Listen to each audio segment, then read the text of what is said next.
Hello guys and welcome back to our channel educational yard. तो दोस्तों, आज हम स्टार्ट करने जा रहे हैं थ्योरी ऑफ कंज्यूमर बिहेवियर।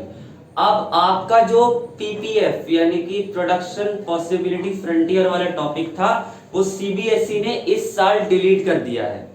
ठीक है, तो वो आपका टॉपिक जो है डिलीट हो गया है, इसलिए हम उस पर फोकस नहीं करेंगे।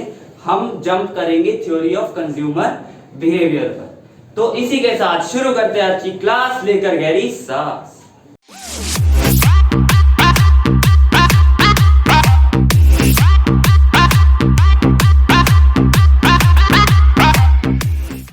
अब पॉजिटिव वर्सेस नॉर्मेटिव इकोनॉमिक्स। तो इस ये दो तरह की इकोनॉमिक्स है जिसको पढ़ना आपके ऊपर से पढ़ लो, क्योंकि कभी कभी 1 मार्क या 2 मार्क में पूछ लेते हैं डिफरेंस या फिर डेफिनेशन। तो सबसे पहला है positive economics. Positive economics is based on facts and can't be approved और डिसअप्रूव्ड। यानी कि ये जो पॉजिटिव इकोनॉमिक्स है, इसके अंदर जो भी काम करते हैं, जो भी फंक्शंस चलते हैं, वो उनको किसी की मर्जी की जरूरत नहीं है। कोई उन्हें मना नहीं कर सकता, कोई उन्हें लागू नहीं कर सकता, फोर्स नहीं कर सकता। तो ये अपनी काम अपनी जो है रेगुलेशन से चलती है।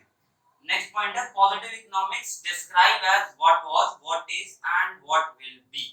तो पॉजिटिव इकोनॉमिक्स कैसे काम करती है, क्या था, क्या है और क्या रहेगा। इसमें इफेक्ट नहीं पड़ता किसी के अप्रूवल और डिसअप्रूवल का।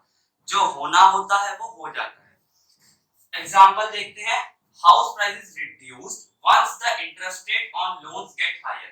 तो इसमें क्या है, इसमें किसी की मर्जी नहीं चल रही है। जब इंटरेस्ट रेट बढ़ेगा तो हाउस के प्राइसेस कम हो जाएंगे। तो इसमें ना तो कोई अप्रूव कर रहा है इसको, ना इंटरेस्ट रेट को बढ़ने के लिए ना तो कोई अप्रूव कर रहा है और ना ही कोई डिसअप्रूव कर रहा है। नेक्स्ट हमारा जो टॉपिक है वो नॉर्मेटिव इकोनॉमिक्स। अब नॉर्मेटिव इकोनॉमिक्स में क्या है, normative economics focuses on the value of economic fairness और व्हाट इकोनॉमिक्स शुड बी और आउट टू बी। अब इसमें जो है अप्रूवल डिसअप्रूवल नहीं चलता था, इसमें वो हो रहा है। शुड बी कैसी होनी चाहिए, आउट टू बी क्या होगा।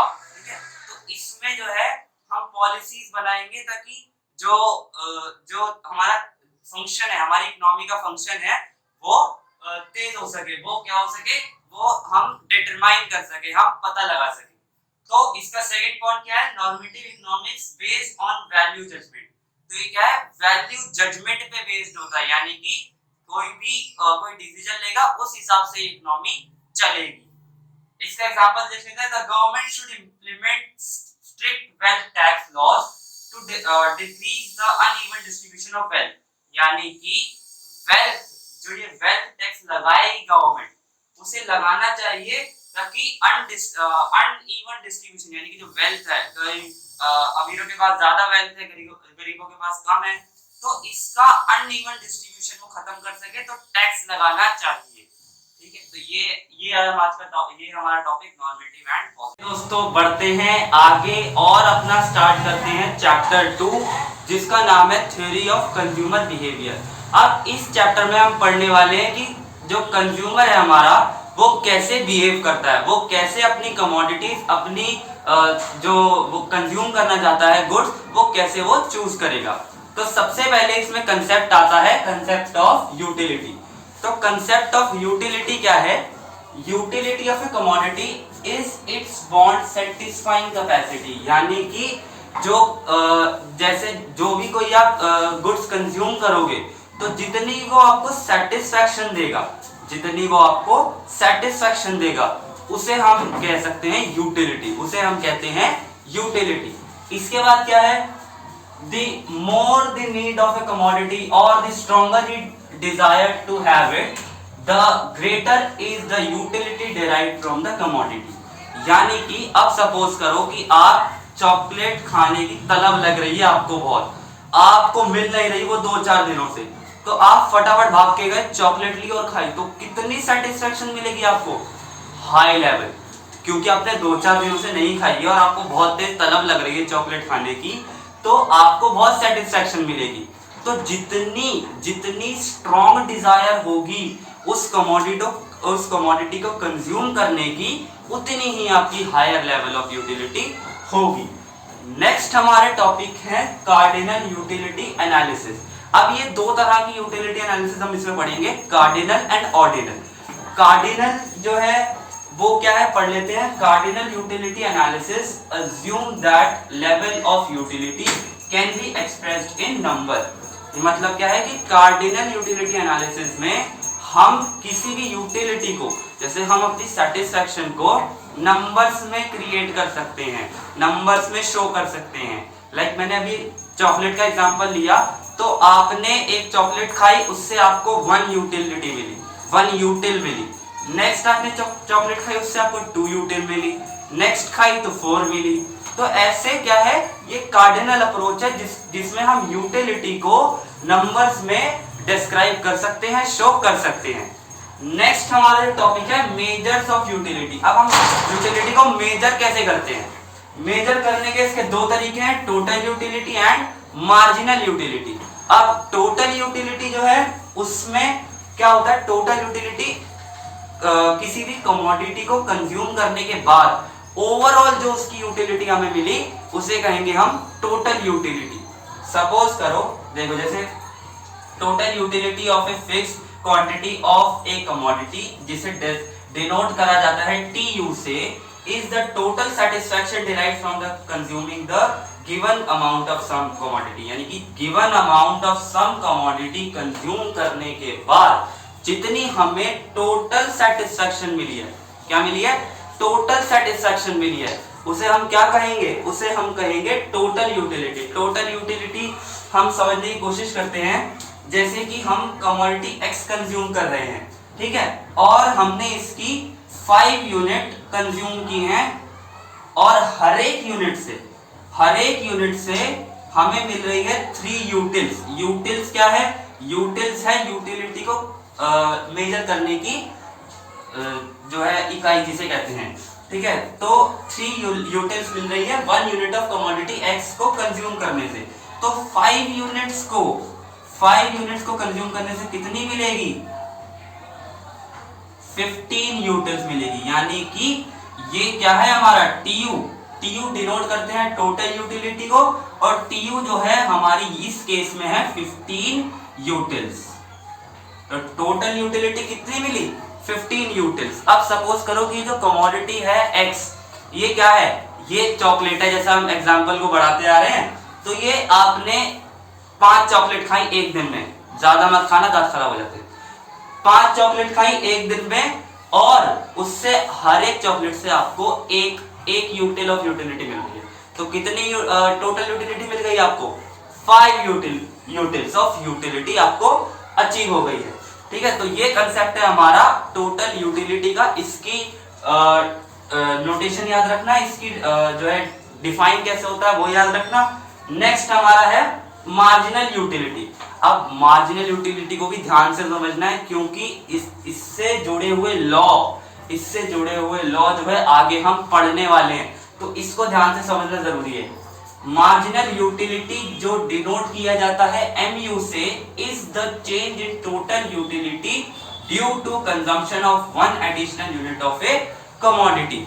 यानी कि अब ये अगर हम कोई भी कमोडिटी यूज कर रहे हैं, लाइक सपोज करो कि हमने अभी एक चॉकलेट कंज्यूम कर ली, हमें यूटिलिटी मिल गई। अब एक और चॉकलेट कंज्यूम करने से हमारी यूटिलिटी में जो चेंज आएगा उसे हम कहेंगे मार्जिनल यूटिलिटी। सपोज करो कि हमने एक चॉकलेट जो है वो कंज्यूम कर ली, और उससे मिलते हैं हमें 5 यूटिल्स। तो 2 चॉकलेट, अब हमने प्लस की एक और चॉकलेट कंज्यूम करी, और हमारी टोटल यूटिलिटी इससे हो गई 10 यूटिल्स, ठीक है। तो टोटल यूटिलिटी कितनी हो गई, 10 यूटिल्स। अब 10 यूनिट्स लिख दिया, 10 यूटिल्स। तो 10 यूटिल्स हमारी टोटल जो है यूटिलिटी हो गई, लेकिन मार्जिनल क्या हुई, तो मार्जिनल यूटिलिटी हुई चॉकलेट की चेंज ऑफ यूटिलिटी। दूसरी चॉकलेट कंज्यूम करने के बाद हमारी जो यूटिलिटी में चेंज आया, तो यहां से 10 हो गई, पहले थी 5, तो कितना चेंज आया, 5 यूटिल्स का चेंज आया हमारी यूटिलिटी में 1 additional unit of chocolate consume करने के बाद। तो ये क्या होगा, ये हमारा कंसेप्ट हो गया मार्जिनल यूटिलिटी का। चलिए दोस्तों बढ़ते हैं हमारे नेक्स्ट टॉपिक की तरफ, जिसका नाम है law of diminishing marginal utility. यानी कि एक ऐसा लॉ है जो आपको यूटिलिटी का डिमिनिशिंग वैल्यू बताएगा, यानी कि यूटिलिटी कब कम होती है उसके बारे में बताएगा। तो हम पढ़ते हैं इसके बारे में। It states that marginal utility from consuming each additional unit of a commodity declines as its consumption increases while keeping consumption of other commodities constant। यानी कि इसका मतलब क्या है कि अगर आप कोई कमोडिटी को कंज्यूम करते जा रहे हो, ठीक है, उससे आपको यूटिलिटी मिल रही है, तो जैसे जैसे आप उसकी कंजम्पशन इंक्रीज करते जाओगे, आपकी जो हर एक यूनिट को कंज्यूम करने के बाद यूटिलिटी मिलती है उससे, वो डिक्लाइन होती चली जाएगी, कम होती चली जाएगी। इसीलिए इसका नाम है law of diminishing marginal utility. यानी कि मार्जिनल यूटिलिटी मैंने आपको क्या बताया था कि हर एक एडिशनल यूनिट को कंज्यूम करने के बाद जो हमारी यूटिलिटी में चेंज आता है उसे हम मार्जिनल यूटिलिटी कहते हैं। और यहाँ पर हर एक जो यूनिट है उसको कंज्यूम करने के बाद जो हमारी यूटिलिटी है वो कम हो रही है, डिक्लाइन हो रही है। तो इसी वजह से इस लॉ का नाम है law of marginal diminishing utility. अब देखिए मैंने आपके लिए टेबल बनाया है, इसमें फर्स्ट है यूनिट्स, इतनी यूनिट्स हम कंज्यूम कर रहे हैं, एक गुड की है ये, टोटल यूटिलिटी और मार्जिनल यूटिलिटी। अब जो law of diminishing marginal utility होता है, इसमें हम सिर्फ एक कमोडिटी की बात करते हैं। क्यों? क्योंकि अगर हम दो की बात करेंगे तो फिर वो थोड़ा कॉम्प्लेक्सिटी में चला जाएगा। तो सिंपल रखने के लिए हम सिर्फ एक यूनिट की बात करते हैं, कमोडिटी की बात करते हैं और अदर गुड्स को कांस्टेंट रखते हैं। तो अब देखते हैं, एक सपोज करो गुड एक्स है और इसके हम इतनी यूनिट्स कंज्यूम कर रहे हैं, इससे हमें टोटल यूटिलिटी जो मिल रही है वो ये है, और मार्जिनल यूटिलिटी जो मिल रही है वो 1 से 12, 2 से 6, 3 से 4, 4 से 2। तो देख रहे हैं आप लगातार कम होती जा रही है। जैसे जैसे हम यूनिट को इंक्रीज करते चले जा रहे हैं कंजम्पशन में, वैसे वैसे हमारी मार्जिनल यूटिलिटी कम होती जा रही है। अब इसको ग्राफ से समझते हैं, ग्राफ में क्या कहता है ये देखो, ये टोटल यूटिलिटी है, ये पहले था इधर, यानी कि इससे क्या है 1 पे था 12, तो 12 पर, फिर 2 पर 18 आ गया, यानी कि किससे बड़ा, 6 से बड़ा, किससे 6 से बड़ा है, यहाँ पर 6 से बड़ा है। अब देखिए जब हमने 2 से 3 पर करा तो ये 4 से बढ़ रहा है, फिर हम जब 3 से 4 पे गया तो 2 से बढ़ रहा है। तो ये लगातार जो हमारी चेंज इन यूटिलिटी है वो कम होती जा रही है, और जिसका मतलब है कि हमारी मार्जिनल यूटिलिटी कम होती जा रही है। तो ये लॉ आपको ध्यान रखना है, इससे आपको जो डिमांड डेरिवेशन, डिमांड कर्व की डेरिवेशन में हेल्प मिल सकती है, ये आपको याद रखना है, एग्जाम में पूछा जा सकता है। तो चलिए दोस्तों बढ़ते हैं हमारे अगले टॉपिक की तरफ, जिसका नाम है डेरिवेशन ऑफ डिमांड। यानी कि अब हम डिमांड कर्व को खींच के निकालने वाले हैं law of diminishing marginal utility से। तो देखते हैं सबसे पहले डिमांड क्या होता है, नया कंसेप्ट है आपके लिए, तो ध्यान से देखिए। The quantity of commodity that consumer is willing to buy and able to afford given prices and income of consumer is called the demand for commodity. यानी कि डिमांड क्या होती है, जो कंज्यूमर जो है वो खरीदना चाहता है किसी गुड को, और उसको खरीदने के वो लायक है, एबल है, यानी कि उसके पास इतना पैसा है कि वो खरीद सके, तो उस चीज को कहते हैं डिमांड फॉर एनी कमोडिटी, जिसमें प्राइसेस जो है वो फिक्स्ड होते हैं और इनकम जो है वो फिक्स्ड होती है। ठीक है, तो ये कांस्टेंट होती है। और डिमांड जो है वो क्या होती है कि डिमांड होती है कंज्यूमर किसी भी कमोडिटी को कंज्यूम करने के लिए कितना खर्च कर रहा है या फिर कितना वो चाहता है खरीदना उसे, तो उसे कहते हैं हम डिमांड। आगे बढ़ते हैं और देखते हैं डिमांड कर्व क्या होता है। अब इस डिमांड के लिए जो कंज्यूमर खरीदना चाहता है उसके लिए हमें एक कर्व बनाना पड़ता है। तो demand curve is a graphical representation of demand for any commodity. यानी कि डिमांड की जब हम कोई ग्राफिकल रिप्रेजेंटेशन कर दें, ग्राफ में उसे रिप्रेजेंट कर दें किसी भी डिमांड ऑफ द कमोडिटी को, तो वो हमारे पास हो जाता है डिमांड कर्व। अब देखो एग्जांपल के लिए मैंने आपके लिए बना रखा है, यहाँ पर y एक्सिस पर मैंने लिए प्राइसेस, x एक्सिस पर मैंने लिए क्वांटिटी, और ये डिमांड कर्व यूं जा रहा है, डाउनवर्ड स्लोप कहते हैं इसे। डाउनवर्ड स्लोप मतलब जैसे जैसे ही हम यहाँ पर जैसे प्राइस बढ़ा, जैसे प्राइस बढ़ेगा तो इसकी डिमांड जो है वो कम होगी। जैसे कि आप देख सकते हैं इस प्राइस पर, लिख देता हूं मैं, देखो ये P1 है, प्राइस 1, और क्वांटिटी इतनी सी जो है कंज्यूम कर रहा है। क्यों? क्योंकि प्राइस बहुत हाई है इसलिए क्वांटिटी बहुत कम है। जैसे ही प्राइस नीचे गिरे, P2 पर आए, क्वांटिटी बढ़कर हमारी Q2 हो गई।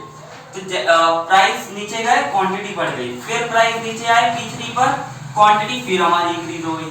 तो इससे हमें क्या पता लग रहा है कि प्राइस और क्वांटिटी के बीच में इनवर्स रिलेशनशिप है, नेगेटिव रिलेशनशिप है। इसका मतलब क्या है कि जैसे प्राइस कम होगा तो क्वांटिटी बढ़ेगी, प्राइस बढ़ेगा क्वांटिटी कम होगी, तो ये इनवर्स रिलेशनशिप है।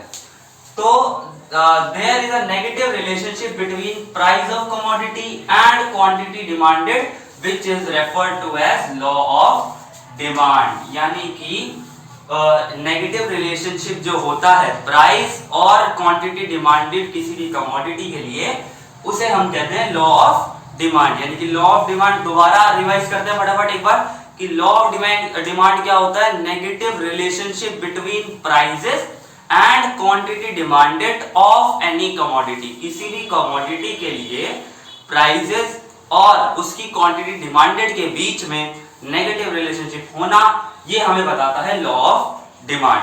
अब हमने स्टार्ट किया था लॉ ऑफ मार्जिनल यूटिलिटी। अब लॉ ऑफ मार्जिनल यूटिलिटी इसको एक्सप्लेन करता है कि ये जो डिमांड का कर्व डाउनवर्ड स्लोपिंग है, डाउनवर्ड स्लोपिंग है, वो क्यों होता है। तो चलिए पढ़ते हैं। The law of diminishing marginal utility explains about this negative relationship. Since as the utility declines by consumption of more units, consumer is willing to pay less and less price for the additional units। यानी कि अब देखो, अब समझने की कोशिश करते हैं इसे।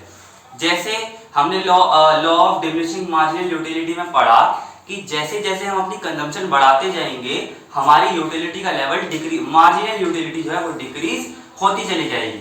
यानी कि हमने एक यूनिट कंज्यूम की तो हमें 2 मिली, फिर एक करी तो फिर 0 हो गई, फिर एक और करी 3 पे पहुंच गए तो माइनस में चली गई। तो इसीलिए ये जो है हमारी जो मार्जिनल यूटिलिटी वो कम होती चली जाती है। तो law of diminishing marginal utility हमने पढ़ा।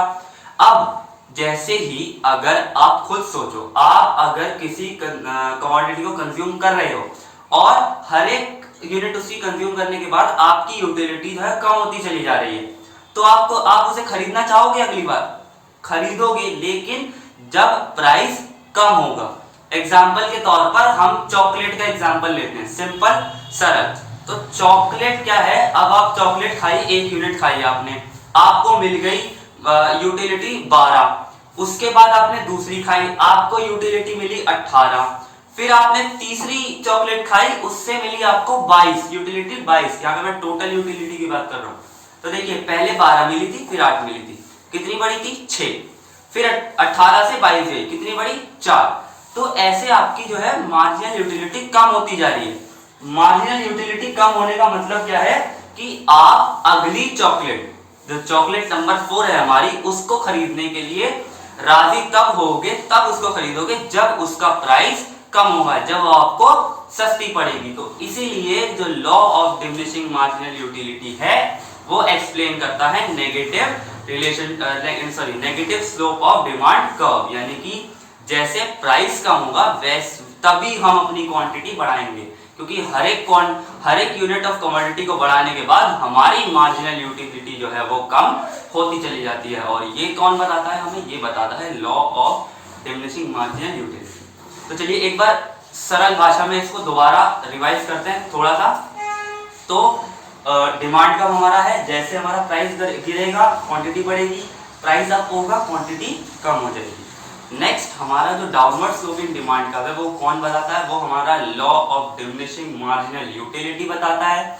वो कैसे बताता है कि हर एक एडिशनल यूनिट को कंज्यूम करने के बाद हमारी यूटिलिटी कम हो जाती है, हमारी यूटिलिटी कम हो जाती है हर एक एडिशनल यूनिट को कंज्यूम करने के बाद।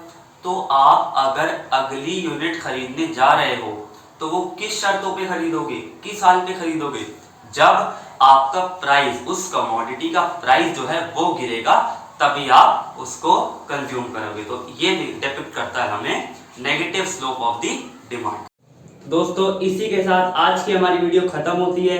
अगर आपको कोई परेशानी हुई हो कंसेप्ट में, अगर आपको कुछ नहीं समझ आया हो तो आप कमेंट बॉक्स में मुझे लिखकर बताएं, मैं दोबारा से उसके ऊपर एक वीडियो बना दूंगा आपके लिए। और अगर आपको मेरी वीडियो पसंद आई हो तो प्लीज लाइक कीजिए, हमारे चैनल को सब्सक्राइब कीजिए और जितना आपसे शेयर हो सके उतना शेयर कीजिए इस वीडियो को। तो till then keep watching educational yard, और हाँ, सब्सक्राइब करना ना भूलें, घंटी दबाना ना भूलें। धन्यवाद।